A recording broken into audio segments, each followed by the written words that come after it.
Welcome. So I'm having ChatGPT rank every map from worldatwar to BO4. I have it throw in 2 dishonorable mentions and 2 honorable mentions right before it ranks to the number 1.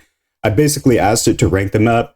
I haven't looked at the rankings yet, so I'm going to do like a live reaction, and then I'm going to ask it why it ranked it there, and it's going to give me a lengthy description as to why it ranked it there. I also brought back the little British girl that people seem to enjoy in the perk video, so enough fucking wasting time. Let's just get into it.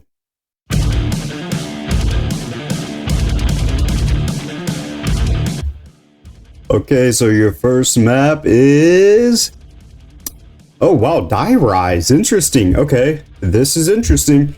So, you rank Die Rise as the worst map of all time. I think you just led single-handedly to me getting death threats in the comment section, but this is not my ranking. So, AI, or ChatGPT, what says you in your defense of Die Rise? Well, actually, not a defense.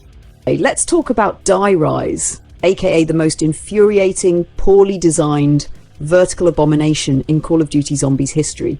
Imagine you're chilling, trying to get a high round, and then, BAM! You take one wrong step and plummet down an elevator shaft like a rejected contestant from Wipeout. Because full damage in this map isn't just a problem, it's a goddamn death sentence. Treyarch must have thought they were designing a horror map, because nothing is scarier than climbing 5 floors just to get pancaked because a ledge said nah and yeeted you into oblivion. Then there's the fucking elevators. Oh, you wanted Juggernog? Cool. Just wait 5 minutes for it to come back down while dodging zombies and praying you don't get finessed by a mystery perk you didn't want. These elevators move like they're being operated by a 90-year-old dude with arthritis, and half the time they just disappear mid-game because Treyarch thought randomness equals fun. And don't even get me started on the Sliquifier. Yeah, it's cool when it works, but half the time it breaks the game, stops chaining, or just turns the whole map into an ice rink where you slip-slide your way into falling to your death like a dumbass. This wonder weapon should have been a game changer, but instead it just makes every surface a death trap, like the whole map got lubed up by a dude who really enjoys lotion. Oh, and the jumping jacks. The boss zombies that spasm around like they snorted a fat line of G Fuel and have the hitboxes of a crackhead dodging child support. Cool, you get a free perk if you knife them all. Except you won't, because the final one teleports behind you and raw dogs your ass from an angle you didn't even know existed. The layout is trash, the traversal is dog shit, the perk system is ass, and half the map exists just to make you miserable. And the worst part? This was supposed to be the successor to Tranzit. Imagine sucking so bad that even Tranzit looks good in comparison. Fuck this map. Delete it, burn it, bury it in a deep dark hole like it's evidence in a federal case. Okay, I'm gonna be honest, I was laughing that entire time, but I had my mic muted. That was some funny shit. It's almost as if this AI has been trained by me. That was actually a pretty... raw dogged your ass from an angle you didn't know existed is legendary. Now, people will disagree with this, but I actually kind of agree. I think Transit's ass. I'm not a big fan of Transit, and she made some very valid points, but yeah, we're just gonna have to go on to the next one. I wonder what's next.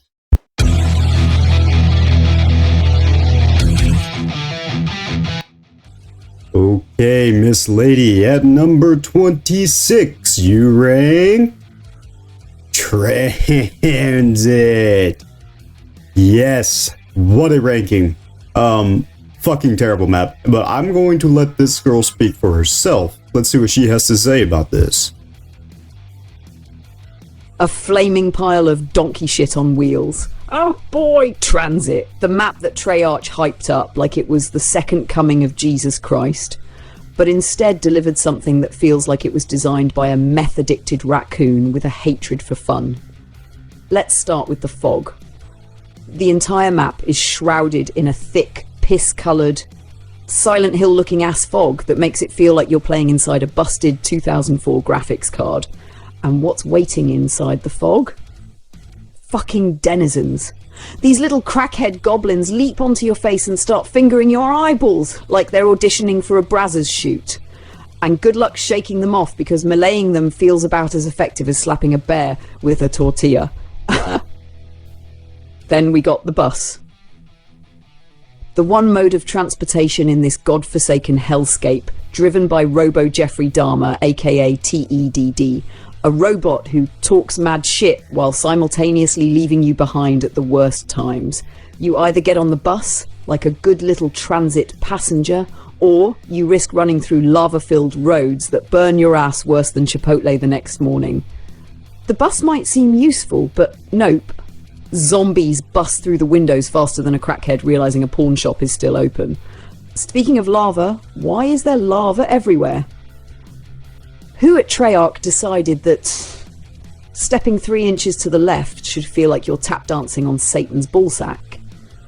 And because this is BO2, you take fall damage for sneezing too hard, so enjoy getting down just because you forgot the ground was literally trying to kill you. Oh, and let's talk about powering the map. Want Pack-a-Punch? Cool, go build it in a random ass location while fending off zombies with whatever dogshit wall weapon you got stuck with. Oh, you need power? Better spend 20 minutes running errands like a broke intern at a corporate office, gathering parts just to turn the fucking lights on. And the wonder weapon? The jet gun is not even a real wonder weapon. It breaks after like 5 seconds, and then you have to go pick up all its pieces and build it again. Like you're some crackhead playing IKEA Simulator. It's like Treyarch invented a way to punish players for even trying to have fun. To top it all off, the map is too damn big, the layout makes zero sense, and everything fun is locked behind tedious bullshit. Want perks? Good luck waiting for the bus to actually take you to them. Want a high round game? Hope you enjoy training in a foggy-ass cornfield while getting fisted by denizens. Transit is the ultimate fuck you to zombie players. Treyarch somehow managed to take an open-world concept and make it feel like a prison sentence. Absolute garbage. The best way to enjoy Transit is to turn off your console and go outside. What the fuck, man? That was the funny shit. What? Driven by Robo Jeffrey Dahmer? What the fuck is going on? And then this girl's obsessed with crackheads. Like, crackheads realizing a pawn shop is open. Holy shit. But yeah, she made some pretty good points. The fucking Transit's not a good map, and I don't disagree with her. Now, some people, again, will be in the comment section because there are people that would use their last breath of life defending this shitty map, but hey, this girl just she set this shit straight. That's funny.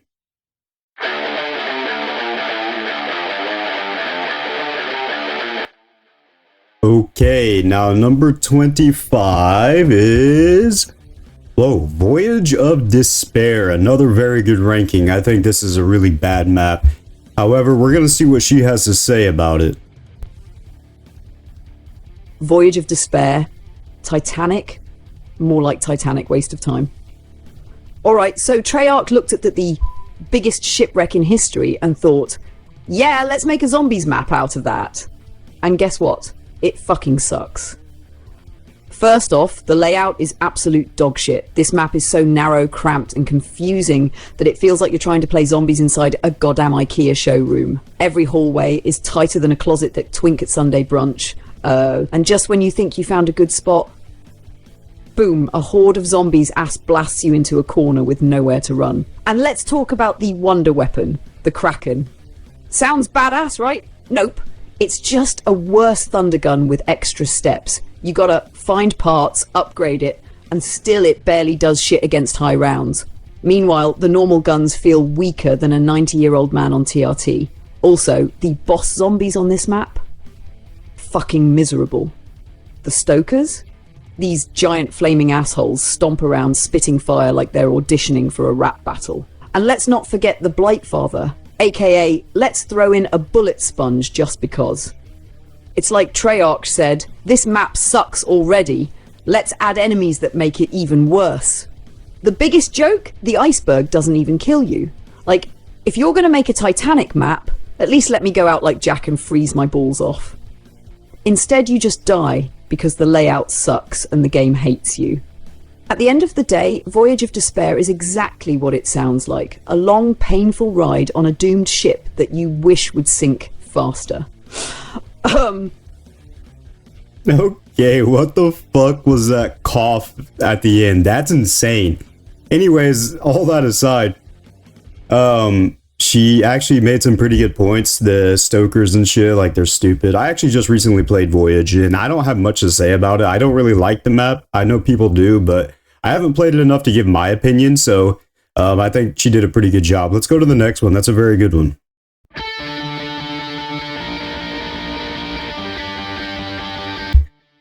Okay, so number 24, maybe 25. Wait, is it number 24 or 25? It's number 24. Either way, it is, Dead of the Night. Now, AI really fucking hates Black Ops 4. She hated the Black Ops 4 perks, and now she hates the Black Ops 4 maps. So we're gonna see what she has to say about this. Dead of the Night, a haunted house of pure bullshit. Treyarch dropped this map out of nowhere, and guess what? Nobody gave a shit. Instead of cool characters, we get random-ass nobodies stuck in a Victorian mansion full of steroid werewolves and Twilight rejects. The layout is pure hell. Every hallway looks the same, and just when you think you're going the right way, bam, a dead end, and a werewolf slaps your ass into next week. And don't even get me started on the vampires. These annoying blood-sucking crackheads drain your health and make you wish you were playing literally any other map. Then there's the wonder weapon, Alistair's Folly. Cool name, but it's locked behind a scavenger hunt that makes you want to commit tax fraud. And the Easter egg? Yeah, let's just say solving a Rubik's Cube blindfolded is less frustrating. Dead of the Night is a gothic horror mess that nobody asked for and even fewer people played. Just turn it off and go play Mob of the Dead instead. Interesting. A little shorter description there.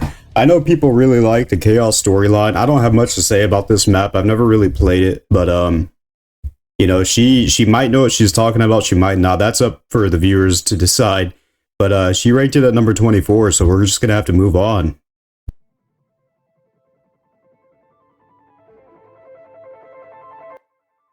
Okay, so number 23 on the list is going to be Tag der Toten, or Tag der Untoten. I don't know, whichever one. Wow. So this AI really actually does hate BO4 maps. We're just gonna have to see what she says. I don't know much about this, but let's go. Tag der Toten, Call of the Dead, but gentrified. Treyarch really looked at Call of the Dead, one of the most beloved zombies maps ever, and said, let's take out everything that made it cool and replace it with a steaming pile of disappointment. Gone is George Romero, the absolute menace who made the original so intense, and instead we get a blue fire mechanic that nobody asked for, and a wonder weapon selection that feels like a participation trophy. First off, the map layout is just a more boring version of Call of the Dead. It's still icy, still huge, and still a pain in the ass to navigate, but this time without any of the charm. Instead of an exciting cinematic battle in a zombie-infested film set, you're trudging through snowy wastelands like you're in an episode of Survivorman Undead Edition. The zip lines are back, but instead of feeling like a cool shortcut, they just make you realise how painfully slow moving through this map really is. And let's talk about the wonder weapons. The Tundra Gun? Trash. It's a nerfed thunder gun that feels like it's shooting cold farts at zombies. Then there's the Elemental Wonderwaff, which sounds amazing but somehow manages to be weaker and less fun than the original. Like, how do you take one of the most iconic wonder weapons ever and make it feel like ass? The boss fight? Non-existent. Instead, you get a mystical journey with glowing lights and some mumbo-jumbo about Agartha. Treyarch must have been high as hell when they decided this was a good way to end the Aether storyline. No massive battle, no epic showdown, just some spirit energy and a goodbye letter. It's like showing up to a fight and your opponent just walks away mid-round. At the end of the day, Tag der Toten isn't the worst map ever, but it's a soulless downgrade of Call of the Dead. If Call of the Dead was a wild college party, Nacht der Toten is the quiet book club meeting you regret attending. Well, again, I have no real opinion on Nacht der Toten, but I'm sure you Chaos or not Chaos, but BO4 fanboys will tell me why this is wrong. I mean, this AI really does hate the BO4. I don't know anything about Nacht der Toten, but I know Chrism would be really fucking mad at this AI right now.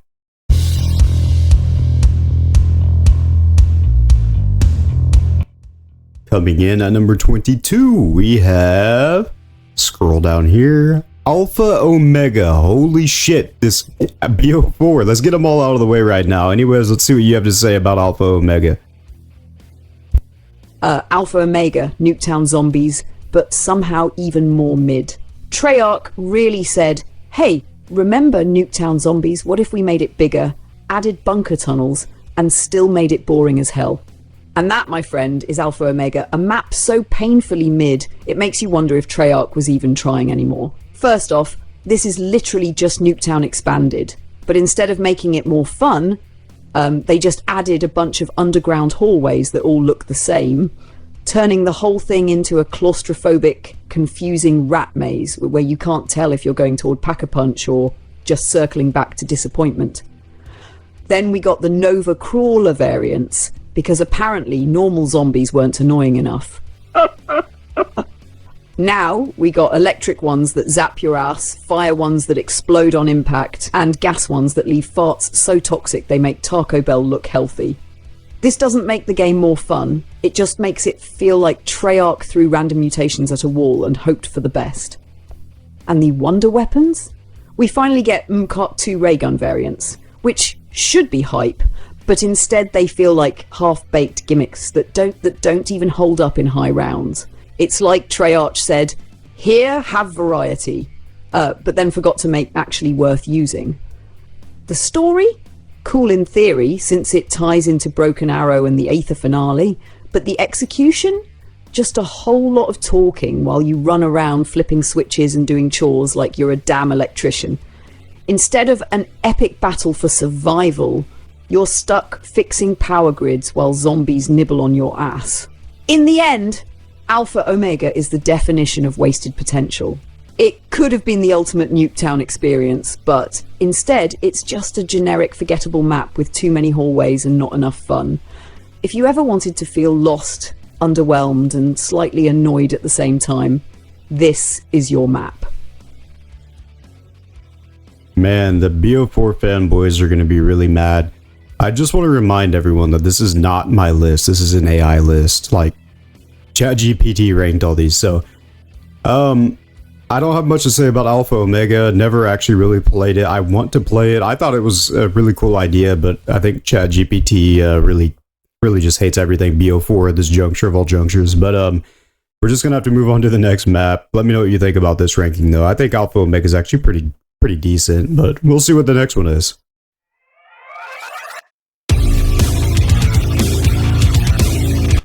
Okay, moving on to number 21. Let me guess, we're gonna have another BO4 map.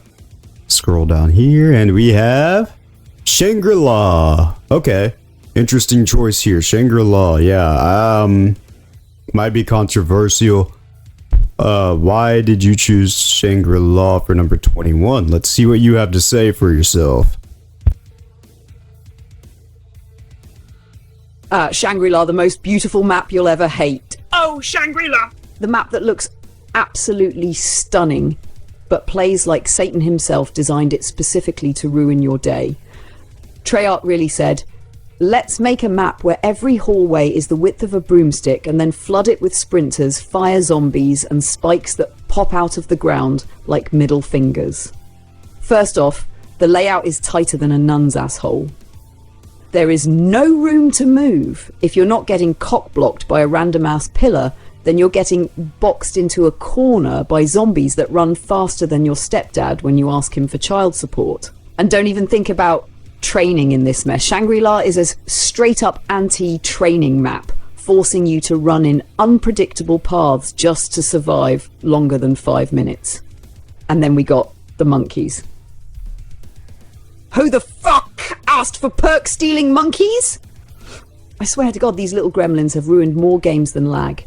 You get a max ammo? Boom. One of these furry assholes snatches it and swaps it for a carpenter. You ever wanted to physically fight a fictional creature? Because I'd go full UFC on one of these monkeys if I could. Now let's talk about napalm zombies and shriekers. The napalm zombies move slow as hell, but when you kill them, they explode and blind your ass, ensuring you get surrounded in 0.5 seconds. And shriekers? These screaming crackheads pop out of nowhere, flashbang you like a SWAT team, and then slap you to death while you're still seeing stars. And let's not forget the Easter egg. You ever want to do a full-blown science project just to get a wonder weapon? Because the Easter egg steps in this map make you feel like you're filing your own goddamn tax return. Oh, and it's co-op only, because why let solo players have fun, right? At the end of the day, Shangri-La is like dating a 1010 model with the personality of a DMV employee. It looks incredible, but playing it makes you want to throw your console into traffic. Play it once for the experience and then go back to literally any other map that respects your sanity. That was a good description. I don't really like Shangri-La, but it is a very good looking map. She did kind of like spaz out there a little bit when she was talking about those monkeys, but yeah, interesting. Finally, we get out of the BO4 shit, but let's go to the next map, see what we got.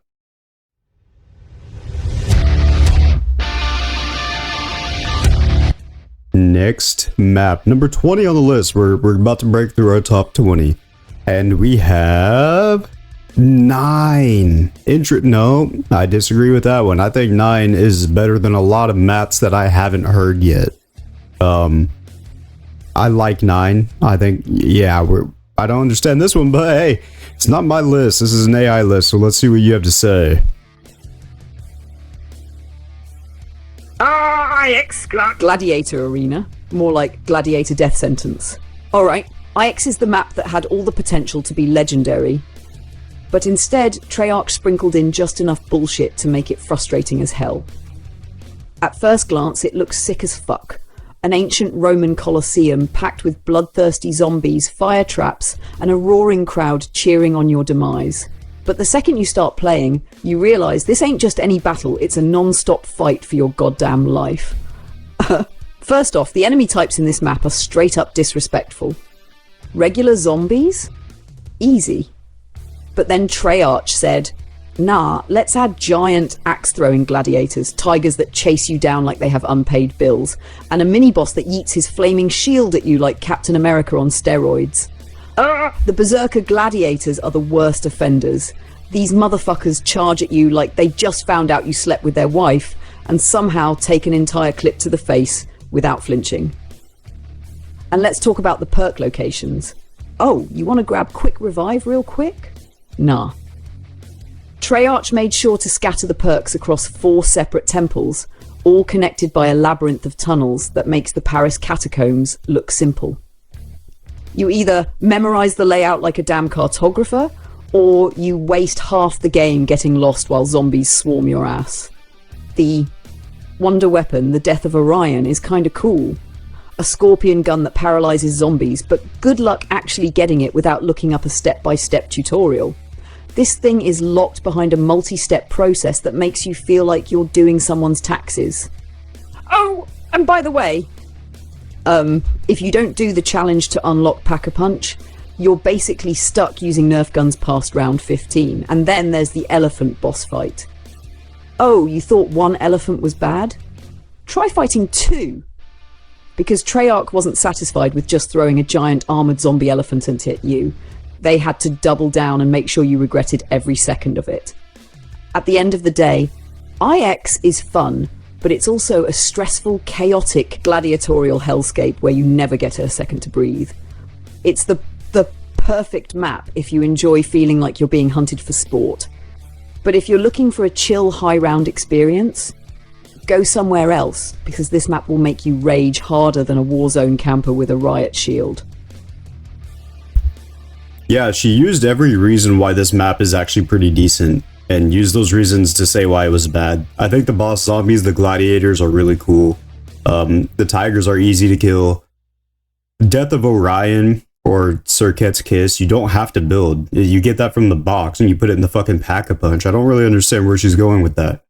I mean, she did say it's fun to play, but like, and the perk locations aren't bad. Like, I know the labyrinth is very fucking confusing, but the perk locations make sense. So like, I'm sitting here arguing with her like it's a real fucking person. But anyways, we're just gonna move on to number 19. That's an interesting ranking.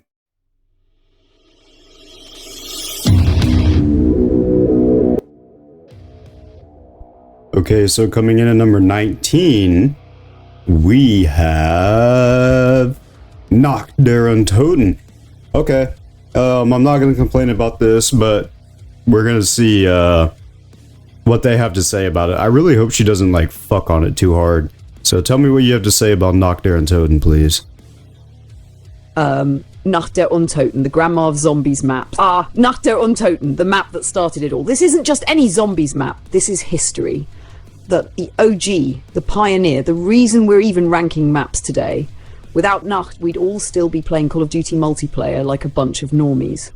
Now, let's be real. By today's standards, Nacht is bare bones as hell. No perks, no pack-a-punch, no Easter egg, just you, a rifle, and your will to survive. But that's what makes it iconic. It's just you and the undead in a dark, bombed-out bunker, trying to make it as far as you can before you inevitably get cornered and ripped apart like a Happy Meal toy at a daycare. The mystery box was revolutionary at the time, but let's not forget that half the guns in it were absolute dog shit. Nothing like spending 950 points only to pull a Kar 98k with no scope on round 10 while Zar busting in like they've got unpaid rent to collect. But when you finally hit the ray gun, oh, that was a game changer. The first true wonder weapon, making zombies explode into a mist of red like they owed you money. And while the map is tiny, it also forces you to master survival in its purest form. You either learn how to train in the cramped-ass starting room, or embrace the horror of getting trapped in the grenade cabinet corner. The atmosphere? Top tier. The eerie music, the radio static, the echo of distant zombie groans, it all hits different. Sure, by today's standards, Nacht is outdated, but you don't disrespect your elders. This map walked so der Riese could run, and for that, it deserves respect. It may be small, simple, and unforgiving, but it's also a timeless classic that every Zombies fan owes their soul to. Yeah, very, very good fucking description of Nacht right there. She's just said something that was an absolute fucking banger. So like it's the Grand Mall of Zombies maps, but you don't disrespect your elders. That's fucking great. Like that's actually a banger. Yeah, I'm actually having a video coming up in World.war called The Perfection of World.war. And I talk about the eeriness and the ambience of Call of Duty Zombies. So it definitely deserves to be on this, like in this area, like this down low. But she's also creeping me out with these, like, she's making mistakes and coughing and giggling when she's speaking. And that's kind of fucking creepy. Holy shit. Next map.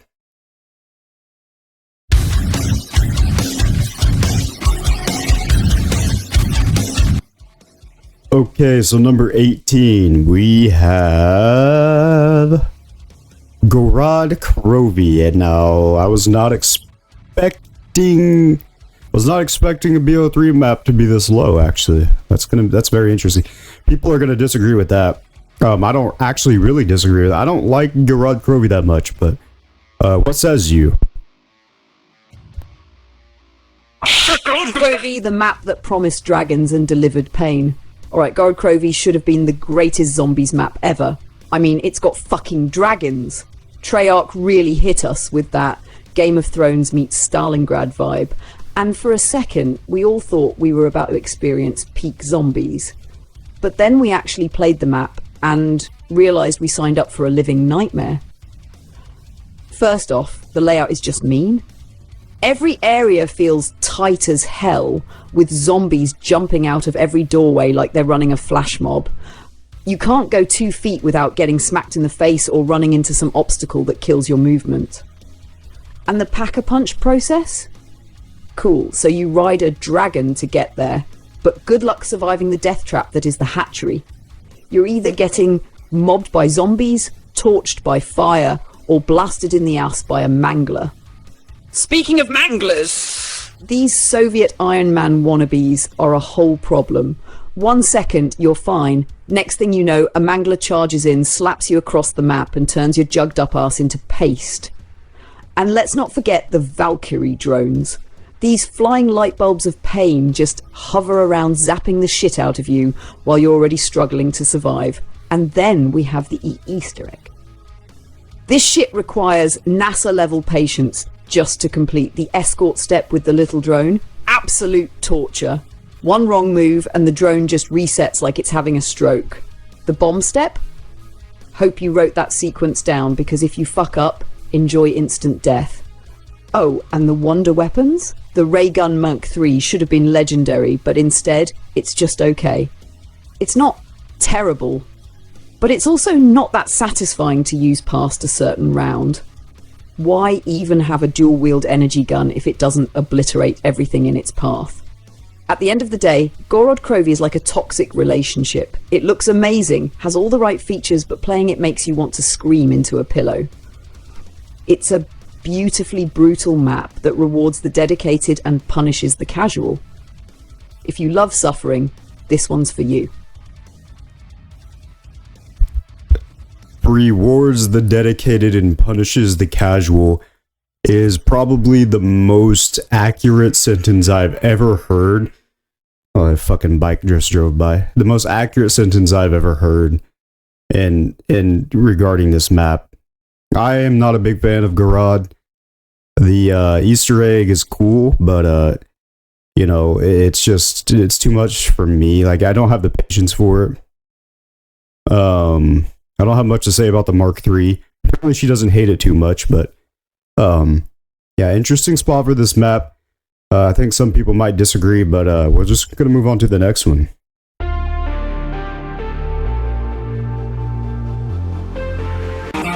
Okay, next up we have number 17, and let's see what this is. It's oh wow, okay, Blood of the Dead, another BO4 map. This should have been lower. I'm just gonna put that out there. This should have been lower. Why is this better than Gorod Krovi? I don't know. We'll see. Blood of the Dead, mob's ugly, bloated, aggressive little brother. Alright, Blood of the Dead is a map that should have been legendary. Treyarch took Mob of the Dead, one of the best zombies maps ever, expanded it, and tied it into the Aether storyline. Sounds like a slam dunk, right? Wrong. Instead, they overcomplicated the layout, stretched out the map to an exhausting degree, and turned the fun factor down to 0. First off, the new areas are just unnecessary. The original mod was tight, atmospheric, and perfectly balanced. Blood? They took that tight, perfect map and slapped a bunch of hallways onto it like a bad Black Ops 4 DLC. The West Grounds, the new prison sections, and the entire catwalk area just make the map feel bloated as hell. Sure, they look cool, but navigating this mess feels like running through a haunted house designed by Satan himself. And let's talk about getting Pack-a-Punch. In Mob, it was simple: fuel the plane, get to the bridge, done. In Blood? Oh no, that would be too easy. Now you gotta run around the entire map like a UPS delivery driver on a deadline, shocking shit, collecting parts, doing spirit vision puzzles, and praying you don't die in the process. It's a Pack-a-Punch quest designed to waste your time, and it works. The Magma Gap? Absolute fire, literally. One of the best wonder weapons ever. But guess what? The process to get it is a pain in the ass. Treyarch couldn't just let you upgrade it, they had to throw in another set of unnecessary steps to make sure you suffer before getting something fun. And then there's Brutus. Look, OG Brutus was already annoying, but Blood of the Dead Brutus? This dude has been hitting the gym and drinking pure rage. He spawns way more often, hits way harder, and loves breaking shit just to ruin your day. You just got Pack-a-Punch open, here comes Brutus to shut it down. Just built the shield. Surprise, he's back to fuck it up. So why is Blood of the Dead ranked higher than Gorod Krovi? Because despite all the bullshit, it still has that Mob of the Dead DNA. The atmosphere is top tier, the Magmagat is badass, and the map has weight in the zombie storyline. But that doesn't mean it's good. Blood of the Dead is like that one sequel that had all the potential but just couldn't capture the magic of the original. It's Mob of the Dead with extra baggage and a bigger chip on its shoulder. Play it if you want pain, but don't expect Mob's level of greatness.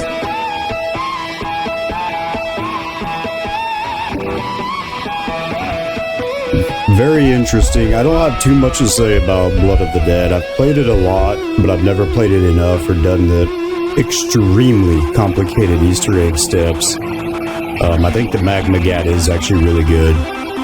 The reason for it being better than Gorod Krovi is it still has Mob of the Dead DNA, but maybe that's something for the comment section. Like, I guess you can compare these two maps, but maybe in the comment section, which one do you like better? I actually want just maybe even comment down below, like Gorod or Blood of the Dead, and we'll see what other people think.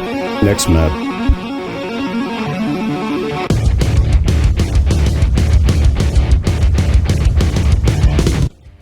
Next we have number 16, which is, wow, Ascension. Okay, so let's see why Ascension is this high on the list. I think Ascension was pretty good, so I don't really, why is it 16? That's interesting.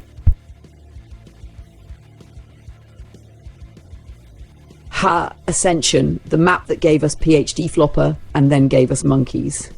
Alright, Ascension is a classic and it absolutely deserves respect. This was the first Black Ops 1 Zombies map, the first to introduce PhD Flopper and Stamina Up, and the first to have a full-on Easter egg quest. It's got a wide open layout, smooth training spots, and an easy learning curve that makes it one of the most replayable maps ever. So why the hell is it only ranked monkeys? Those little bold perk-stealing spawn-camping demons. Seriously, fuck the space monkeys. Ascension was damn near perfect, then Treyarch added a boss round that exists solely to make you suffer. These little bastards don't just spawn in and attack you. They specifically target your perk machines, and if you don't defend them, your hard-earned perks get snatched like a PS5 on Black Friday. And unlike dogs or hellhounds, these assholes don't just rush you. They zigzag, jump around like crackheads, and take forever to kill. Oh, and if you have multiple perks, enjoy running laps across the entire map trying to save them all, because these furry little menaces attack different machines at the same time. And let's talk about the difficulty. Ascension is easy. Too easy. You got a wide open spawn area with the best training spot in zombies history, Stamina Up turning you into Usain Bolt, and PhD Flopper making explosive weapons completely busted. You can hit round 50 with one hand on the controller and the other one scrolling TikTok. Some people love that, but when a map is this easy, it kind of kills the long-term challenge. The wonder weapons? The Thunder Gun is still amazing, but that's all this map really has going for it in that department. No cool side wonder weapon, no new mechanics, just classic BO1 goodness, but without the spice. So why is Ascension only number 16? Because while it's a great zombies experience, it's also too easy, too repetitive, and ruined by those goddamn monkeys. It's fun, nostalgic, and worth playing, but after a few runs, you realise you're just running in circles waiting for round 100. And unless you love babysitting perk machines from rabid moon monkeys, this map can get real old real fast. Yeah, some valid points. I don't like the argument that it's too easy, though. I don't really like that argument. People make that argument a lot, but like, I don't really like playing maps because they're difficult or easy.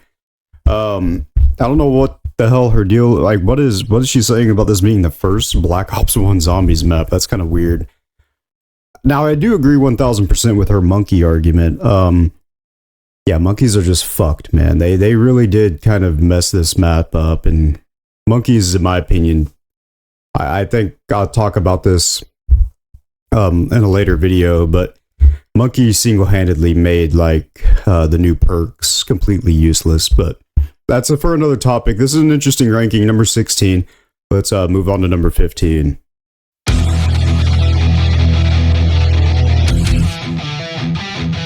So number 15, let's see, is 5. Not exactly where I would put this map. But wait, you put 5. I think Ascension's actually far, far better than 5. But I think you have your reasons, so why don't you just let them fly? 5. The map that feels like a bar fight in the Pentagon. Alright, listen, I get it. You're probably thinking, how the hell is 5 ranked higher than Ascension? And honestly, it was a tough call. Ascension is way more accessible, more replayable, and easier to enjoy. But 5? 5 is a goddamn experience. Let's start with the difficulty, because this map does not hold your hand. From round 1, the zombies are sprinting at you like you owe them money, and there's barely any room to breathe. The starting room, tight as hell. The war room, a death trap. The basement, hope you like getting cornered. There is no easy part of 5. Then we got the Pentagon Thief, aka the slimiest, most disrespectful mid-round boss in zombies history. This dude sprints in, robs your best gun, and dips before you can react. If you don't kill him fast enough, say goodbye to your upgraded weapon and hello to pain and suffering. Imagine grinding for a pack-a-punched Galil, feeling unstoppable, and then this trench coat wearing bastard just snatches it from you like a playground bully. And if you actually kill him before he escapes, big W, you get a bonfire sale, which makes Pack-a-Punch cost 1,000 points, making it one of the most rewarding moments in zombies history. Now, let's talk about the elevator system, or as I like to call it, hope you like spending half the game waiting. You're constantly trapped behind locked doors, and half the time you're waiting for a goddamn elevator while zombies close in from all sides. You either move as a unit or die like an idiot.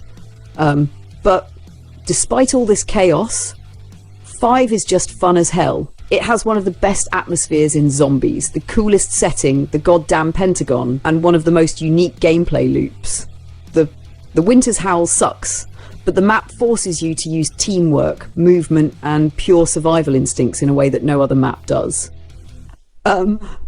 So why is 5 higher than Ascension? Because Ascension is easy as hell. 5, on the other hand, is a straight-up challenge. It forces you to adapt, strategize, and suffer. It's chaotic, frustrating, and ridiculously difficult, but that's what makes it so rewarding. If you can survive on 5, you can survive anywhere. Some pretty good points that I agree with there. One thing I don't agree with is, well, first off, I just want to address that she actually addressed my questions. That's funny. Second, I don't agree with the fact that just because the map is easier or harder, it makes it better or worse. I don't understand that argument. I mean, Ascension is it's just more fun to fucking play than 5. Well, just to me anyways, but like, I know some people were really, really like 5, but I don't think it's above Ascension. We're going to see what number 14 is. I'll probably disagree with it too.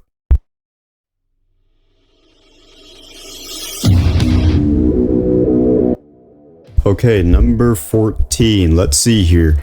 We have Verruckt. Interesting.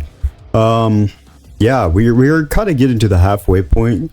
I think she ranked 30 maps, but there's 2 honorable mentions, 2 dishonorable mentions. So I think this is around halfway. I don't disagree with this, but we're just gonna have to see what you have to say about it. Verruckt! Pure terror. Zeroly right. Verruckt is iconic. No doubt about that. It's the first scary-ass zombies map, the first with perks, and the first to make you rethink your life choices, the second you boot it up. The screams, the flickering lights, the straitjacket zombie running at you like he just escaped Arkham Asylum. This map sets the horror tone perfectly. But let's be real, it's mid as hell when it comes to gameplay. First off, the layout is just mean. It's a bunch of tight-ass hallways, a few tiny rooms, and 0 training spots unless you want to risk your life in the power room. The wall weapons are garbage, and by the time you get set up, you realise you're basically playing a glorified game of door roulette. Open the wrong one? GG, you just made your survival 10x harder. And let's talk about co-op mode. The split spawn gimmick was cool in 2008, but now? It's just an unnecessary headache. One guy gets jug early, the other gets squat, and if you don't link up fast, it's a solo challenge at that point. At the end of the day, Verruckt is like an old horror movie. It's terrifying, it's got style, and it deserves respect. But once you play it a few times, you realise there's not much to come back to. It's claustrophobic, frustrating, and kind of a one-trick pony. Great atmosphere, mid-tier gameplay. Great atmosphere, mid-tier gameplay. Also, what the hell did she say at the beginning? That was some weird shit. She's starting to, like, get weirder. Like, she's, like, making mistakes in her speech and stuff. Anyways, Verruckt, yeah, the atmosphere is great. I'm not gonna lie, it was like a horror map. Mid-tier gameplay, I guess. It's worldatwar. The 24 zombies per round was pretty cool for high rounds. Yeah, not the best, not the worst. I don't really mind this ranking, actually. Let's go to number 13.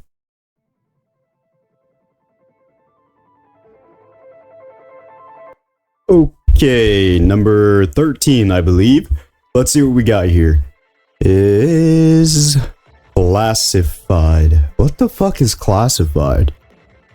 I think that's... Oh yeah, like, I think that's the 5 map that was supposed to be some kind of... I think it's a BO4, like, 5 remake? I don't know. Let's just see what she says about it.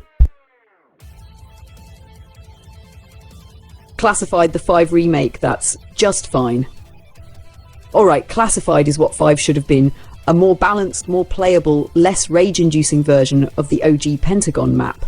The layout is almost identical, but Treyarch smoothed out some of the bullshit, added a new area, and made Pack-a-Punch easier to access. It's definitely an upgrade, but does it do enough to be amazing?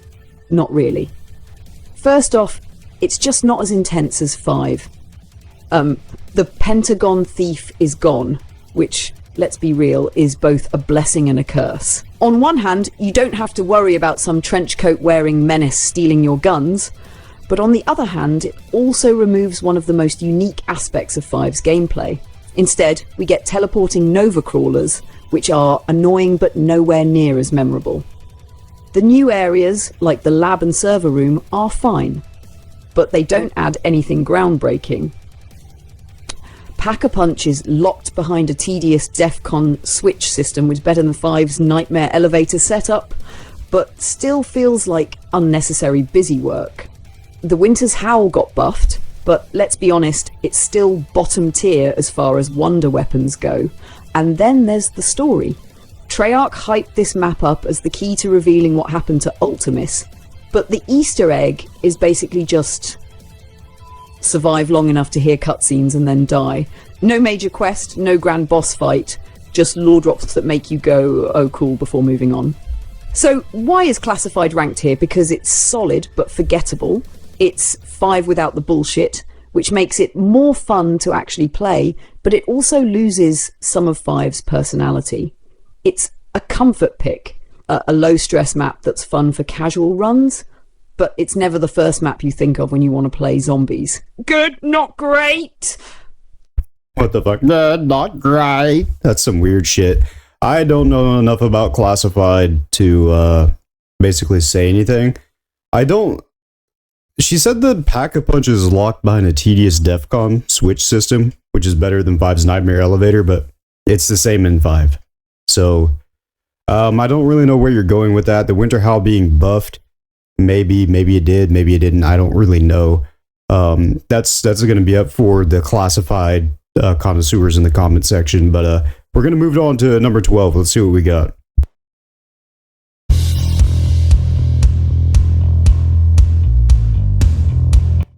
So map number 12, let's see what we have here. So, Moon. Now, this is pretty predictable. I was thinking Moon was going to be coming up at some point, but to be honest, I think Ascension's better than Moon, but that's just me. Personally, I would have put this as worse than Ascension, but this is your list, so I need you to tell me why I'm wrong.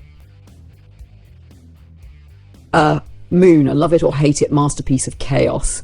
Alright, I get it. You probably think Moon is overrated, gimmicky, and frustrating as hell, and you're not wrong.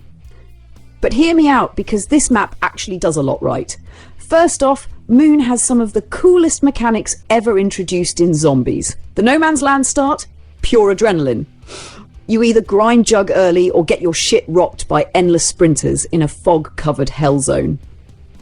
The low gravity on the Moon, annoying at times, but it also makes for some wild movement strategies. And let's not forget hacking the mystery box, controlling excavators, and stealing perks with the Q-Ed. But let's be real, this map is a logistical nightmare. The layout is confusing, there are dead-end hallways everywhere, and you're constantly playing hopscotch over decompression zones and zero-G bullshit. Oh, and you wanted to hit the box? Hope you enjoy sprinting back and forth between labs and tunnels because everything is locked behind doors and teleporters. And then we got the astronaut zombie. My god, this dude is the most disrespectful NPC in all of zombies. He just walks up, grabs you, steals your jug, and launches you across the map like a sack of potatoes.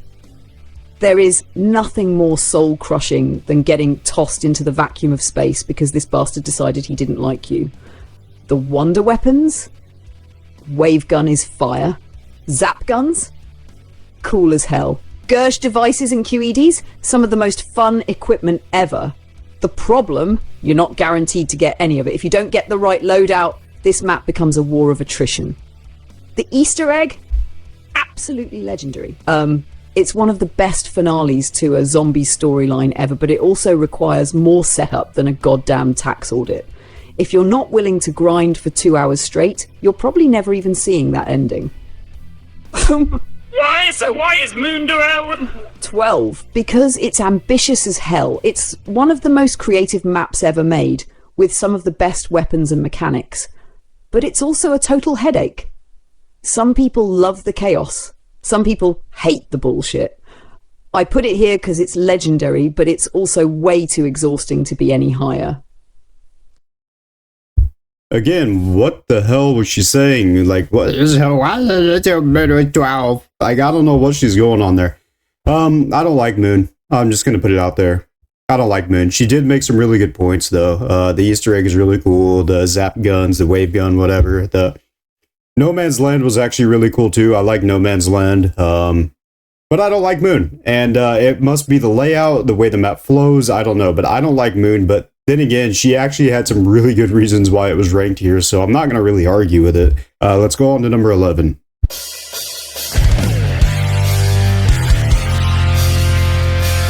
Okay, quickly, I just want to say, like, I don't know if the background music's too loud or too quiet, because I'm listening through my headphones, so we'll just have to see. Anyways, so let's go to number 11, and we have Revelations. Interesting, okay. So Revelations, why is Revelations number 11? I think Revelations is pretty good. I don't hate it, I don't really love it, but let's see what you have to say about it. Revelations, the ultimate zombies playground. That feels like cheating. Alright, Revelations is a nostalgia trip on steroids. Treyarch said, screw making a new map, let's just Frankenstein together pieces of every classic zombies map and throw the Apothicons in there. And honestly, it works. The fan service is insane, the weapon selection is stacked, and the map layout is designed for pure unfiltered chaos. So why is it only number 11? Because too easy, too gimmicky, and low-key kind of a mess. First off, this map is straight up broken for high rounds. With overpowered gobblegums, unlimited ammo strats, and the Apothecon's servant, you can camp in one spot and practically never die. You ever wanted to hit round 100 with minimal effort? This is the map for that. And while that sounds fun at first, it makes the whole thing feel less like Battle for Survival, and more like a casual play session where nothing really matters. And let's talk about the layout. Sure, it's awesome to see Mob of the Dead, Origins and Der Eisendrache all mashed together, but instead of feeling like a natural fusion, it just feels like Treyarch copy-pasted old assets into a weird, chaotic maze.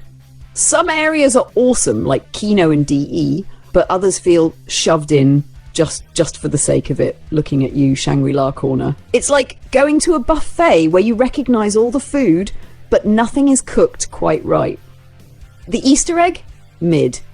For the supposed finale of the Aether storyline, it's surprisingly forgettable. Compared to Moon blowing up the Earth or Origins setting up the Grand Mystery, Revelations just ends with you fighting a rehashed Keeper boss in the weirdest, least climactic way possible. So why is Revelations 11? Because it's fun, but it feels cheap. It's a great casual map, but it's way too easy. And the fan service feels more like a gimmick than a well-designed experience. It's like a Zombies Greatest Hits album, a blast to play, but not something that leaves a lasting impact. Again, I wish I could speak more on Revelations so I could, agree or disagree. I didn't ever know Revelations was, famously easy. I didn't know it was, a casual map. I think, Revelations was, built around the Easter egg. Like the other three main DLC maps were in BO3, they were built around the Easter egg. None of them were really casual, but it could be. I just don't really know. So maybe somebody will say something about that. I don't know enough about it. I think this is a good spot for it. I've played it a few times. I like it. I don't hate it. But I've never really done the Easter egg, so we'll just move on and see what number 10 is. We should be getting into really good maps by now.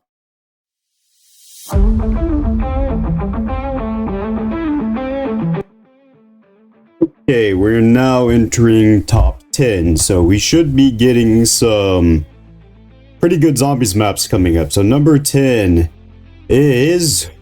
Wait, what the fuck? Zombies in Spaceland. Wow, I was not expecting this to be on the list. I was expecting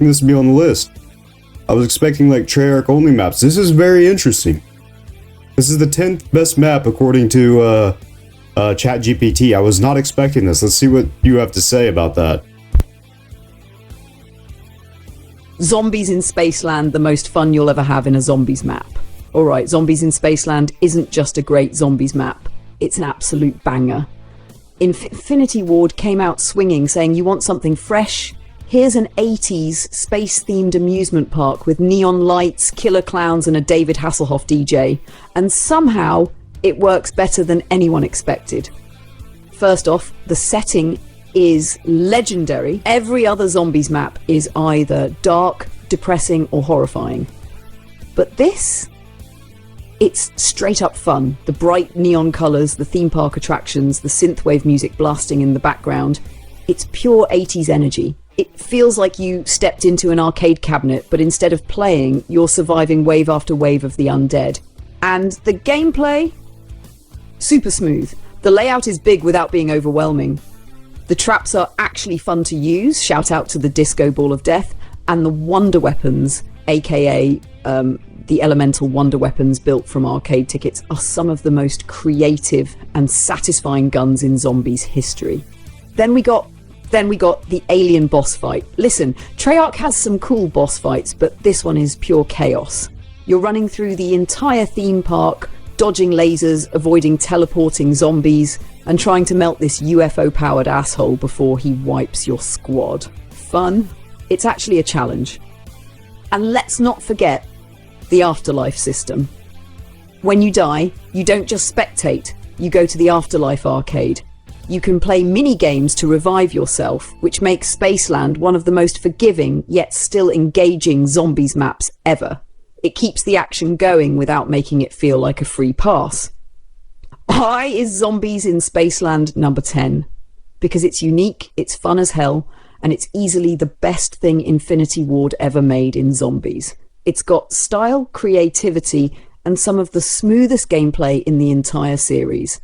If you haven't played it, you're missing out on one of the most entertaining zombies maps ever created. I agree 150% with everything she just said. Zombies in Spaceland was fucking great, and it still is great. It's a shame that I actually don't have Infinite Warfare or whatever the fuck that game is called, because I would really love to play Zombies in Spaceland again. Yeah, that map was so fucking good and fun, and like she made a good point that like all the Zombies maps are dark, depressing, and all this shit, and then here comes Zombies in Spaceland as like this clean 80s neon synth fucking theme park. Like it just fucking worked, man. And yeah, Treyarch should have probably done something like that, but I think Infinite Warfare, Zombies in Spaceland was it, man. Good ass ranking. Let's go to number 9 though.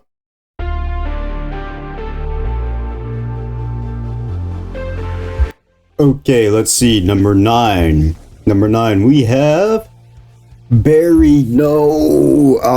No. I was hoping this would be higher. Buried is one of my favorite. Probably my second favorite map of all time. I wish I was thinking like number like 5, man. I don't know. I think I ranked Buried as like number 6 in my personal ranking. So it's actually not too far off. And considering like there's like 30 maps that were ranked, it's not a bad spot. But let's see what you have to say about it. Buried, the most chill, overpowered, and wildly fun zombies map ever.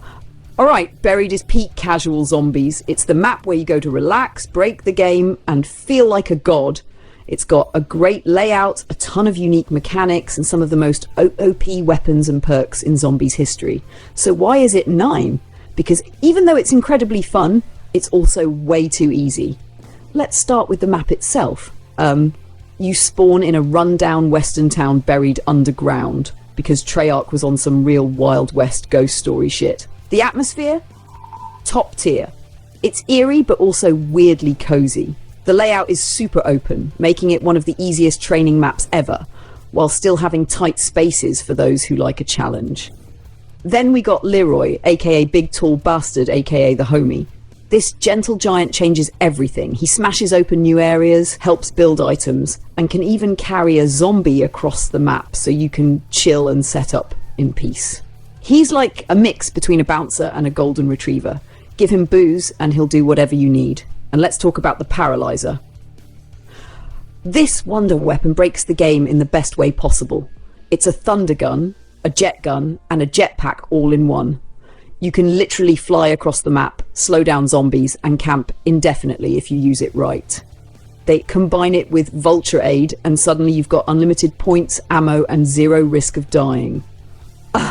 Oh, and the bank and fridge system? Absolutely busted. You can carry points over from previous games, store pack-a-punched guns for later, and start a fresh match with 50,000 points if you plan it right.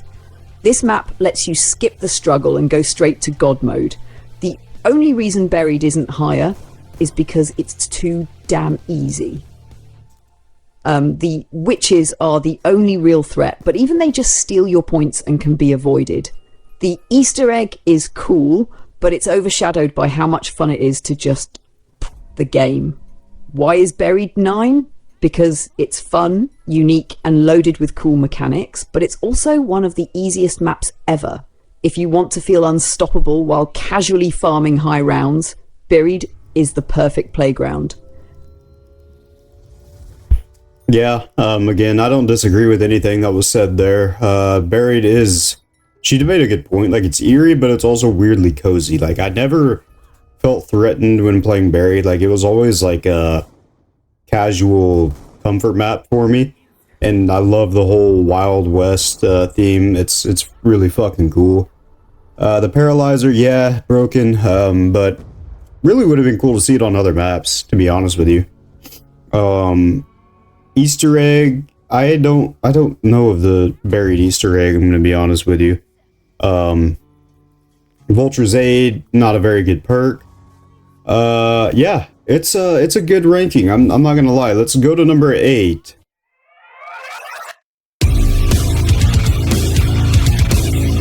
Number 8, we have Hall of the Dead. Okay. Yeah, I was worried because I hadn't heard this map yet, and I just do not agree with that. Call of the Dead is not that good of a fucking map, people. Like, I'm not a big Call of the Dead fan.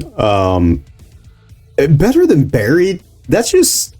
No. I mean, just not better than Buried. I don't even think... It's not even better than Ascension, in my opinion, but that's controversial. We're just gonna... Okay, maybe you'll prove me wrong. Why is Buried at number 8? Add Call of the Dead, the perfect mix of chaos, innovation, and ice-cold revenge. Alright, Call of the Dead is where zombies went from just survival to full-on cinematic greatness. Treyarch threw everything they had into this map. Celebrity characters, a massive open environment, an interactive mini-boss, and some of the best wonder weapons in zombies history. It's challenging, unique, and still holds up over a decade later. First off, the setting is incredible. A snowy, abandoned Siberian film set frozen over with shipwrecks, fog, and a goddamn lighthouse guiding the way. It's got big, open spaces for training, tight corridors for high-risk gameplay, and one of the coolest pack-a-punch mechanics ever, where it moves to different areas on the ice. Then we got George A. Romero. Instead of a traditional boss round, Treyarch said screw that and gave us a horror movie legend as a constantly raging mini-boss. This dude stalks you the entire game, wields a massive stage light like a weapon, and roars like he just got his coffee order wrong. You can damage him to make him chill out, but if you don't play carefully, he will chase you down like you stole his lunch money. And let's not forget, killing him gives you a free perk and a death machine, so there's actually a reason to take him down. And then there's the wonder weapons. We got the Scavenger, a sniper that turns zombies into walking nukes, and the VR-11, which is weird as hell but great for the Easter egg and team play. These aren't generic power weapons, they're unique, creative, and fit the map perfectly. The celebrity cast? Gold. You got Danny Trejo, Sarah Michelle Gellar, Robert Englund, and Michael Rooker, aka a squad of badasses straight out of an action horror flick. Their dialogue is hilarious, and it makes the map feel like a playable grindhouse movie. The only reason Call of the Dead isn't ranked higher is because it's tough as hell for solo players. If you don't get the right setup early, you're spending half the game just trying to survive the madness. The fog can be annoying, and the map is so huge that getting set up takes longer than usual. Why is Call of the Dead an irate? Because it's one of the most creative, exciting and cinematic zombies maps ever made. It's challenging but rewarding, chaotic but balanced, and packed with personality. If you can handle George screaming in your face every 5 minutes, you're in for a top-tier zombies experience. I'm gonna be honest with you, like I went to do something while she was speaking, so I didn't hear kind of what she said. But when I came back and put on my headphones, she was spazzing the fuck out, so I guess we'll see in the video. Yeah, you're not gonna... Don't say the only reason it's not ranked higher. No. This map is ranked too high. Actually, I think it's... Like, this is a, in this list, Call of the Dead, in this case, would be like, that one player that's on, like, a World Series or a Super Bowl caliber team that does fucking nothing, but still gets a trophy. Yeah, you just don't... I don't think it deserves to be here, but, maybe the rest of them I'll disagree with too, so let's just see.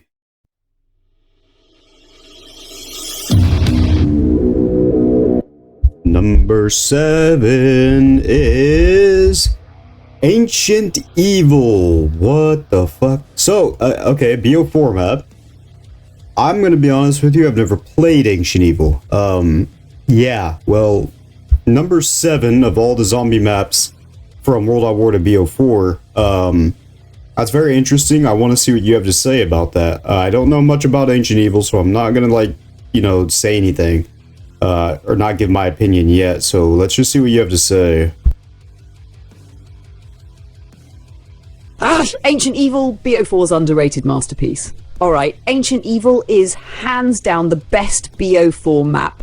And honestly, it's one of the most underrated zombies maps ever. Treyarch took everything that worked in Origins, Der Eisendrache and Shadows of Evil, blended it together, and somehow managed to make BO4's janky mechanics actually feel smooth and enjoyable. First off, the setting is absolutely insane. You start in a sunken Greek city, fighting zombies in ancient ruins, temples, and giant open battlegrounds. The aesthetic is gorgeous, the map layout is balanced, and it doesn't feel like a chore to navigate. It's big but not confusing, and the way Pack-a-Punch is unlocked through Pegasus flying you to another area, straight up legendary. We got wonder weapons. The God Hands. These are some of the best elemental weapons ever, and each one is completely unique. Whether you're summoning a tornado, throwing a shield of golden light, or melting zombies with a mini-sun, these weapons actually make you feel like a god. They're not just elemental reskins, they have different effects, different playstyles, and insane upgrade paths. The Easter egg? Criminally underrated. The boss fight against Perseus is one of the best in Zombies history, requiring actual strategy instead of just dumping bullets into a bullet sponge. It feels like a real mythological showdown, something straight out of God of War. Even the enemy variety is fun. Instead of annoying unfair bullshit like in some BO4 maps looking at you, Voyage of Despair, Ancient Evil actually makes its mid-round enemies feel fair. You got Spartoi, zombie gladiators, Giganes, big axe-wielding assholes, and flying harpies, but they're all balanced and actually add to the gameplay instead of ruining it. So why isn't Ancient Evil higher? Because it's in BO4. No matter how great the map is, it's still weighed down by BO4's mechanics, like the perk system and the weird-ass way the HUD works. If this had been a BO3 or BO2 map, it would probably be top 3. Why is Ancient Evil 7? Because it's BO4's only true masterpiece. It has one of the best wonder weapon systems ever, an amazing setting, smooth gameplay, and a phenomenal boss fight. If you skipped BO4, you owe it to yourself to try this map. It's the closest thing to classic Treyarch zombies that BO4 ever got. Okay, those were some pretty good points. She actually made me want to go out and play this game, or this map, but I can't buy the DLC. She said something... Okay, wait, first off, do you actually fight Perseus in the fucking Easter egg? Because that's actually pretty fucking cool. I know nothing about Ancient Evil. I know it's like mythology, which is badass, but she said something that actually caught my attention, which is if this had been a BO3 or BO2 map, it would probably be top 3. So for those of you who have played Ancient Evil and like Ancient Evil, and played BO3 and BO2, I want you to just like comment and tell me like what you think about that. Like, do you actually think that if this was a BO3 or BO2 map that it could actually be top 3? I can't say that because I never played it, but I want to know somebody's opinion on that. Let's go to number 6.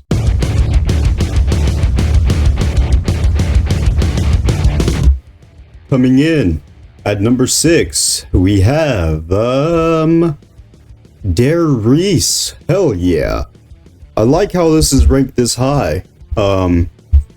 Yeah, number 6 is a really good spot for Der Riese, I think, considering the maps that I haven't heard yet.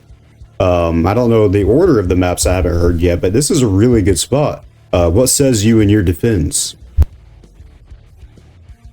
Der Riese, the godfather of zombies maps. Now, we're talking Big Zay.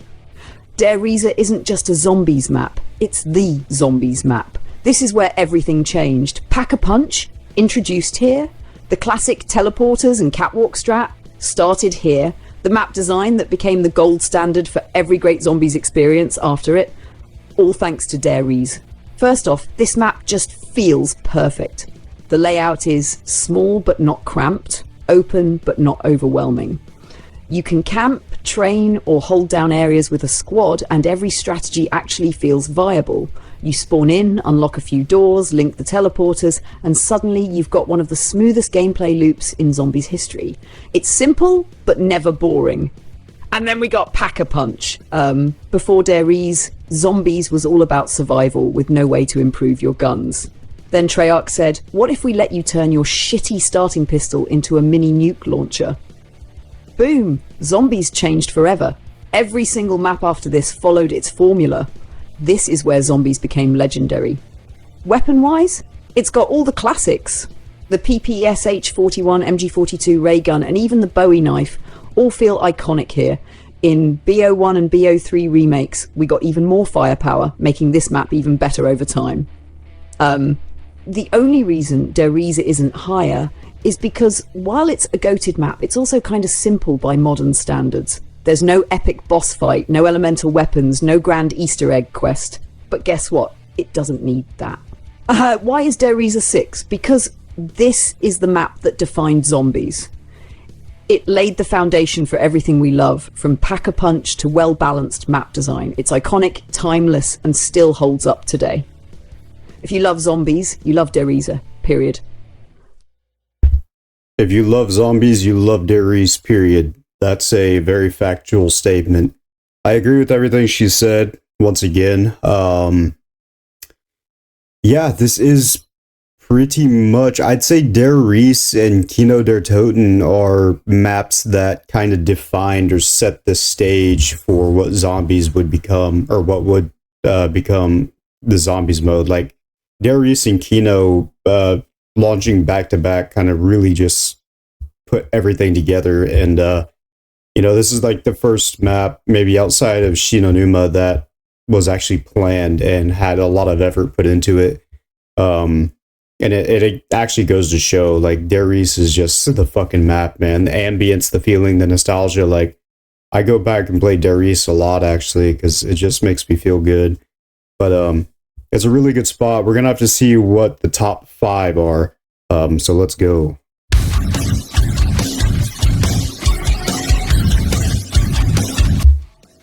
Number 5, we have Kino der Toten. Now, I had a feeling this was going to be number 5, actually. I really had a feeling this is going to be number 5. Having Kino and Der Riese back-to-back kind of just makes sense. Do I agree with it being number 5? I think you could swap Der Riese and Kino der Toten. I would put Der Riese above Kino. That's just my personal opinion. I wouldn't mind seeing Kino at, like, 10. But I think, if we're going off nostalgia and stuff, yeah, but again, I might put Ascension above Kino, but that's just me. We're gonna see what she has to say. Kino der Toten, the most timeless zombies map ever! Now we're in the top 5 Big Zay, and there's no way in hell Kino der Toten wasn't making the cut. If Der Riese was the foundation of zombies, Kino was the house that every new player lived in. This is the map that introduced an entire generation to zombies, and even today, it still holds up. First off, the atmosphere is peak classic Treyarch zombies. The abandoned theatre, the eerie stage lights, the decayed seating, the random screams in the distance. This place feels like a haunted house straight out of a horror movie. And then you hear it. The creepy-ass music, the pack-a-punch projector rolling, the sound of a Nova crawler hissing behind you. It's simple, but it's perfect. Then we got the map layout. It's tight, but not too tight. Open, but not too open. The circular flow is damn near flawless. The alleyway is a death trap. The dressing room forces tight movement, and the stage is the spot to run trains. Every good zombies player learned how to survive by mastering Kino's layout. And let's talk about the Thunder Gun. If you played Black Ops 1 Zombies, you know this was the wonder weapon. Nothing is more satisfying than blasting a full horde into oblivion with one shot. Even in BO3, it's still fun as hell to use. Sure, Kino doesn't have an Easter egg, a crazy wonder weapon quest, or a big boss fight, but guess what? It doesn't need that shit. This is zombies in its purest form. No gimmicks, no unnecessary bullshit. Just you, your guns, and an endless army of undead trying to take you down. Why is Kino der Toten 5? Because it's the ultimate beginner map, the ultimate nostalgic experience, and the definition of classic zombies. If you boot up Black Ops 1, this is the first map you're playing. Simple, iconic, and timeless. Well, she made some very good points, I will say. Kino's obviously a legend. It's timeless. She said Der Riese was the foundation and Kino was the house that we lived in. That's just so fucking cool. That's like such a fucking cool thing to say, like, and it makes sense. Yeah, I think most people play Kino. Maybe if you're my age or a little younger, Kino was your first map. My first map was Nacht, but a lot of people's first map was Kino because Nazi zombies in World at War wasn't as popular or mainstream as it was in Black Ops 1. So Kino was the beginning for a lot of people. It deserves this spot, but in my opinion, yeah, I'm putting Der Riese above. Let's go to number 4.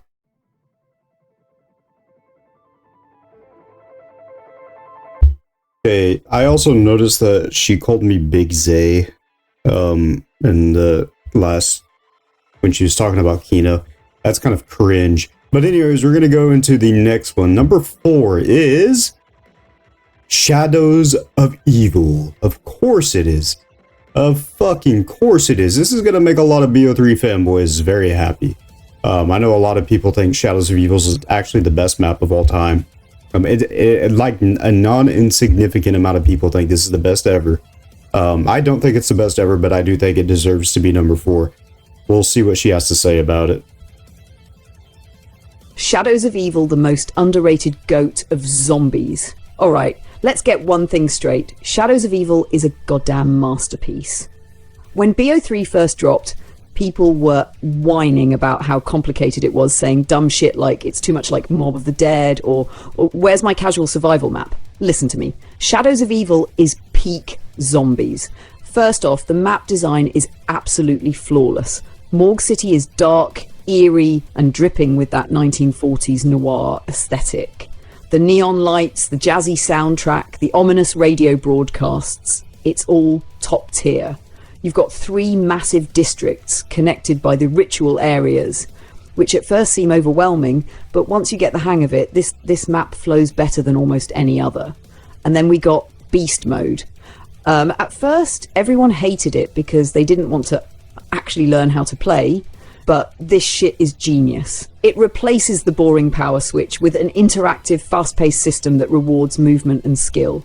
You're not just flipping a switch, you're dashing across rooftops, zapping control panels and smashing walls like a tentacle-covered god. The wonder weapons? Absolutely insane.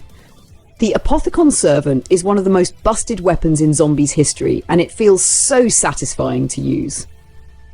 It's a mini black hole launcher that wipes out everything in front of you. What's not to love?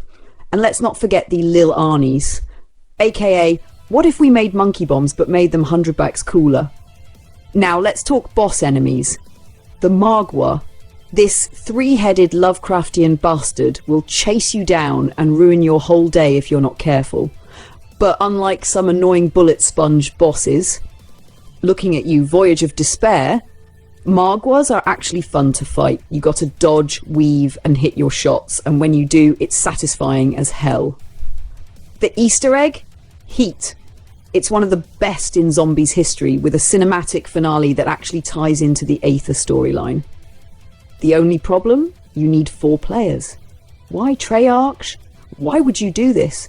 Why is Shadows of Evil 4? Because it's one of the most beautifully crafted, well-balanced, and endlessly replayable zombies maps of all time. It's challenging, rewarding, and completely unique. People didn't appreciate it at launch, but now it's widely recognized as one of the best maps ever. If you still hate this map, you're just wrong. Period. She said you're just wrong. Period. Anyways, yeah, when she said it's too much like Mob of the Dead, I was like, what the fuck? But and then I realized that the beast mode kind of mimics the afterlife of Mob of the Dead a little bit. So I guess in that regard it is. I don't think it's like Mob of the Dead though. I think they're completely different. Shadows of Evil does have that 1940s noir theme, that Lovecraftian shit. It's really fucking cool. I didn't like the map at first either, so she was really spot on about that. I didn't really like the map at first. The more I played it, the more I liked it. I think that went for a lot of people though. The Easter egg wasn't too hard, and yeah, I think overall this is one of the most beautiful maps ever made too, so a good spot for this, number 4. Now we're into the top 3, so let's see what we got going on here. Number 3.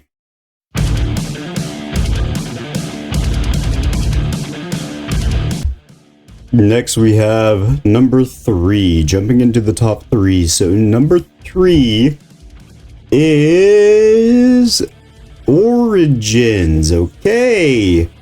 Origins, I'm just going to come out and say it. Origins is my number 1. I have it, it's number 3. I have an idea. I think I know what number 1 is. I'm just going to assume it's Der Eisendrache. But, Origins is my number 1, but, you know, top 3, Der Eisendrache, Origin, I don't actually know what the other one's going to be. That's actually weird. Anyways, let's just not speculate. Let's get into what, they have to say about Origins.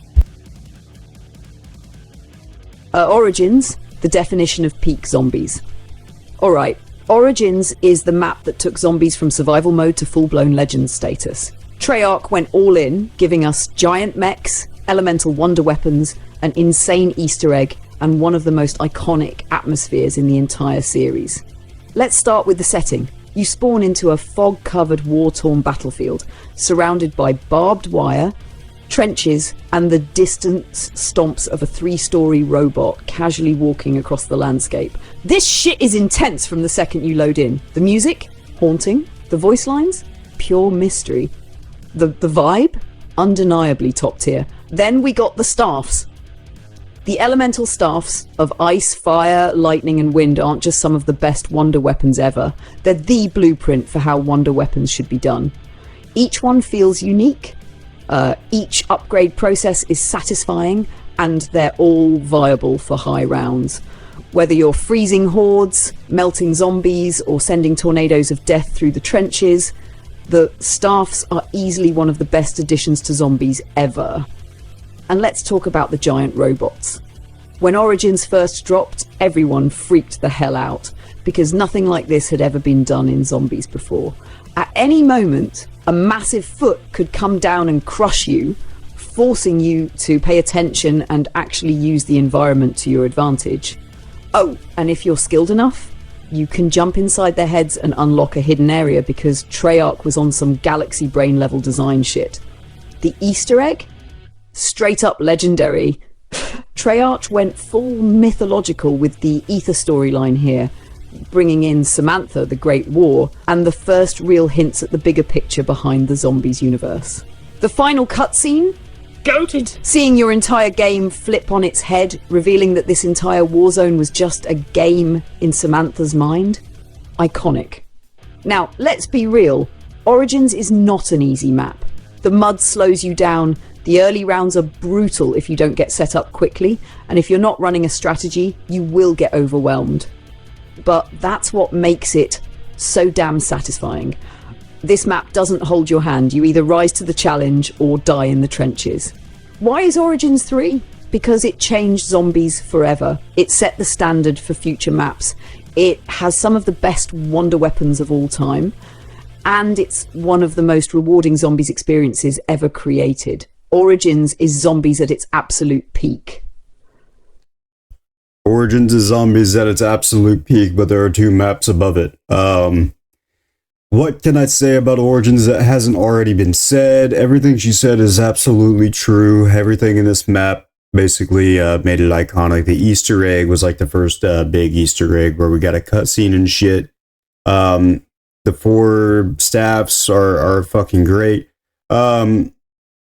Yeah, zombies at its peak. I think it should be number 1 if you say that. Yeah, again, nothing to say that hasn't already been said. Origins is goated, but apparently it's not as goated as the number 2, so let's go to that one.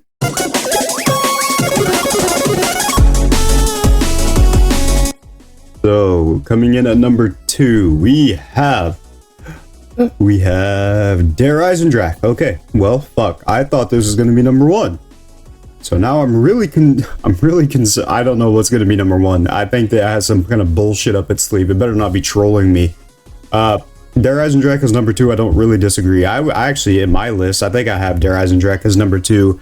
Origins as number 1. I think I flipped them, but yeah, tell me why Der Eisendrache is so good. You're not going to tell me anything we don't already know, I don't think. Der Eisendrache. The perfect zombies map.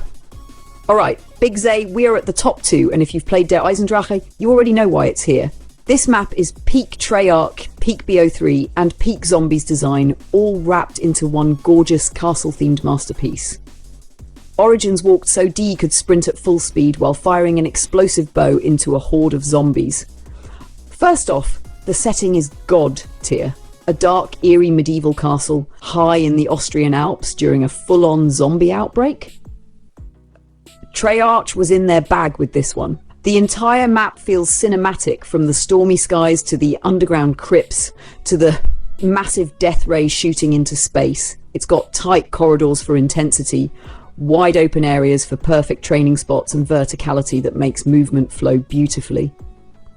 The elemental bows, easily one of the best wonder weapons in Zombies history. Treyarch took everything that made the Origin staffs legendary and made them even smoother, more powerful, and more fun. You got Stormbow, calls down electric tornadoes of death that wipe entire hordes. Wolfbow summons ghostly wolves to devour zombies. Voidbow creates a black hole of skulls that murders anything in range. Firebow rain down fiery explosions like you're fighting in an anime final battle. The upgrade process, satisfying as hell. Each one feels unique, meaning you can play this map over and over and always have a different experience. The Easter egg, straight up perfection. The entire quest is well paced, engaging, and doesn't feel tedious. The boss fight against the Keeper, one of the best in Zombies history. Instead of just dumping ammo into a bullet sponge, you have to use strategy, movement, and actual teamwork. And let's not forget the Ragnarok DG4s, the best specialist weapon in Zombies. You can slam zombies into oblivion, plant them like an electric trip mine, or just look cool as hell holding them. Even the movement on this map is perfect. The anti-gravity room, fun as hell. The Wonder Fizz machine, great placement. And the fucking rocket test site! Where else do you have a side area dedicated to dodging a massive rocket launch while fending off zombies? Why is Der Eisendrache 2? Because it takes everything great about Zombies and refines it to perfection. A flawless layout, amazing wonder weapons, an iconic Easter egg, and an atmosphere that never gets old. If Origins set the standard, Der Eisendrache perfected it. It's a Zombies experience that never stops being fun, which is why it's easily one of the best maps ever made. Yeah, she had a lot to say about Der Eisendrache. She pronounces it really cool too. Der Eisendrache. Some weird shit like that. Yeah. I think Der Eisendrache is a very good fucking map, and it's basically, I think what they were doing, it's like in Origins, but they tried to make it better. And maybe they did. I think Origins is better. It's a personal opinion. I think Der Eisendrache might actually be the better map, all things considered, but it's basically a better Origins, if that's even possible, I guess, and that's what makes this map so good. So now we're going to move into something different. We're going to have 2 dishonorable mentions and 2 honorable mentions. I'm going to have her do them both in one go. This video is getting really long. So she's going to do the dishonorable mentions and the honorable mentions, and then we'll get into the number 1, which I still don't know what she has.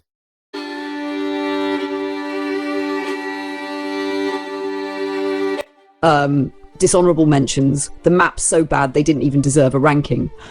Bus Depot, BO2. The map that shouldn't exist. Treyarch really said, let's take Tranzit, remove all the mechanics that make it even slightly tolerable, and call it a survival map.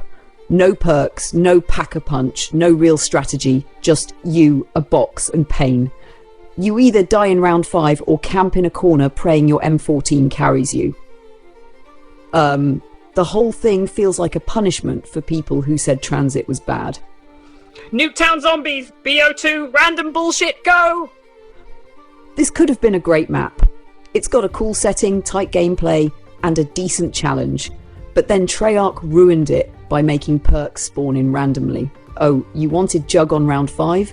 Tough shit. It's not coming until round 20.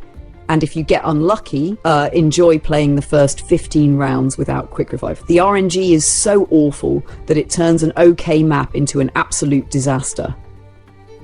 Why these didn't get ranked? because they aren't even real maps. They feel like half-assed afterthoughts that Treyarch threw in just to say they made more content. Both of these are bad, but Bus Depot is straight up unplayable. If you boot these up, you either hate yourself or lost a bet. Yeah, I agree with Bus Depot being a dishonorable mention. I mean, it's actually, I think Bus Depot is the worst map of all time. Single-handedly the worst map of all time ever created. It just shouldn't exist. Nuketown Zombies is kind of controversial. She kind of spazzed the fuck out when she said that. She said not getting Quick Revive. Quick Revive always drops on round 1 though, so that's just wrong. But that does hold true for Jug. I mean, in Double Tap, so like, Nuketown, I don't hate Nuketown, I don't really like it. I mean, it's okay, it's fun. Dishonorable mention, I guess. Let's go to the honorable mentions.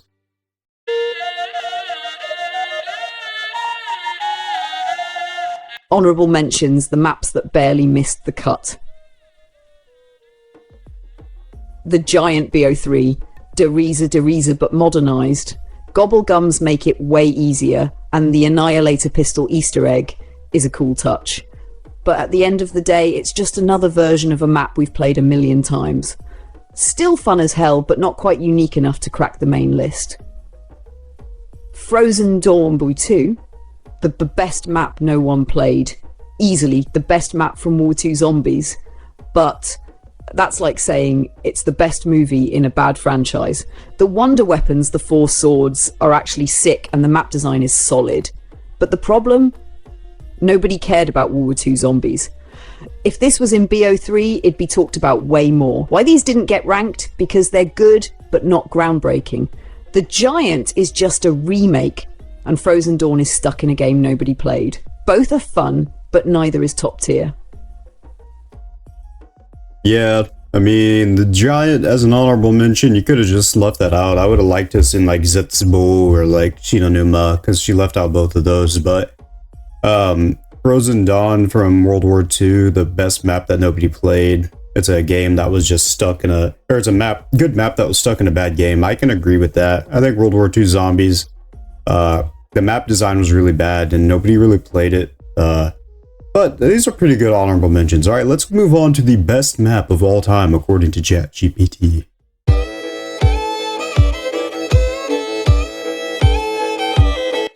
Okay, here it is. After hours and hours, we have reached number 1. And number 1 is Mob of the Dead. Mob of the Dead. I guess, yeah. I mean, it makes sense. I was not expecting them to fully leave this map out. Mob of the Dead, the greatest zombies map of all time according to ChatGPT. Do I disagree? I don't know. We're gonna listen to what she has to say first. Mob of the Dead, the greatest zombies map of all time. This is it, Big Zay, the undisputed king of zombies maps. The one that Treyarch perfected on their first try and never needed to remake. The map that set the gold standard for storytelling, atmosphere, gameplay, and pure god tier zombies design. Mob of the Dead isn't just the best zombies map ever, it's a masterpiece of gaming. The setting Alcatraz, but worse. The moment you spawn in, you know you're in for something special. The prison is dark, gritty, and filled with the eerie sounds of inmates long gone. The walls are stained with blood, the cells are broken, and every hallway feels like a place you shouldn't be in. And then there's the music, easily some of the best ambient tracks in zombies history. Every step you take, you feel trapped. The story. A gangster's nightmare. You play as 4 Prohibition-era mobsters. Billy Handsome, Sal DeLuca, Finn O'Leary, and Al the Weasel Arlington. Stuck in an endless purgatory, trying to escape Alcatraz. But here's the twist. This isn't just any escape attempt. This is hell. And the Weasel is the only one who knows the truth. Every time you build the plane and fly to the Golden Gate Bridge, you die, reset, and start over until finally the cycle can be broken. The final showdown on the bridge? Pure perfection. Either the Weasel dies and the cycle repeats, or he wins and escapes the loop forever. This was the first zombies map where you decide how the story ends. Gameplay, flawless flow, zero bullshit. Mob of the Dead nailed the balance between complexity and accessibility. The Golden Spork, a one-hit melee weapon until round 34. The Hell's Retriever, a boomerang tomahawk that auto-kills zombies. The Blundergat, the most satisfying wonder weapons ever. Afterlife mode, a brilliant twist on the power system, letting you activate perks, solve puzzles, and revive yourself all in one. Every single system in this flows together perfectly. You're never lost, never bored, and every run feels unique. Why is Mob of the Dead number one? Because it has everything. Atmosphere, story, gameplay, mechanics, and some of the most memorable moments in zombies history. No map before or after has captured the feeling of pure, immersive survival horror like this one. Mob of the Dead isn't just a zombies map, it's the zombies map. So her very last time speaking, she ended off with some weird ass, I think she tried to make a zombie noise at the end. What the fuck was that? Either way, yeah, that's it. That's all the maps from, not all of them, she left out a few. We had some honorable mentions and some dishonorable mentions, but yeah, that was over 30 maps. So, anyways, if you like these kind of videos, like and subscribe. Also, I want to know what you think of the list in the comment section down below. Do you agree with what ChatGPT ranked, or do you disagree? I disagree with some of them, and I agree with a lot of them. I think I agree with like the top 5. I think they could go in pretty much any order. Mob of the Dead is number 1 is pretty cool. I've never really heard anybody say it's the best map of all time, so ChatGPT saying it is pretty unique, and I think it's interesting. So yeah, hope you enjoyed. Leave a like, leave a subscribe, and I'll see you next time.